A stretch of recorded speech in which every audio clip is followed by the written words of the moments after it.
Today we will talk about the term inquiry and trial. The term inquiry is defined under section 2K of the Bharatiya Nagrik Suraksha Samhita, which says that inquiry means any proceeding undertaken by a magistrate other than trial. Thus, the definition does not explain what is inquiry. It merely says two things. One, that it must be undertaken by a magistrate. Secondly, it is any proceeding other than trial. That it trial does not fall under the ambit of inquiry. These are the only two ingredients which we comes across from the definition. So to understand what is inquiry, it is important to know what is trial. Now, if the term trial is not defined anywhere in the Bharatiya Nagrik Suraksha Samhita.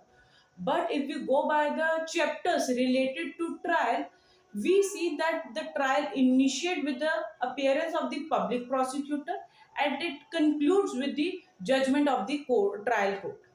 Now, in between the appearance of the public prosecutor and the judgment of the court, there are a number of stages such as discharge, framing of charges, evidence for the prosecution, evidence for the defense, arguments, judgment, and sentence over hearing. These are the major stages in the trial. But question arises whether the trial initiates with the appearance of the public prosecutor or at some later stage.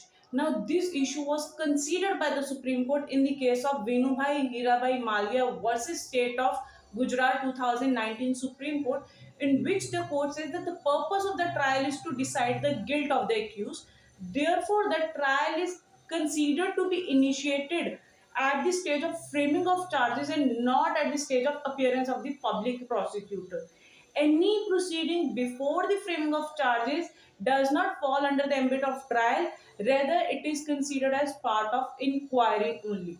So, the term inquiry includes not only the proceedings in which the from the stage of appearance of public prosecutor till the framing of charges, rather it also includes the proceedings related to cognizance of an offence, proceedings related to security for maintenance of peace and good behavior, and other means that it all includes all proceedings which are undertaken by the magistrate, provided it is not covered under the definition of trial or the ambit of trial. This is the major difference between the term inquiry and trial. I hope it is clear to you, and if there is any doubt, please comment.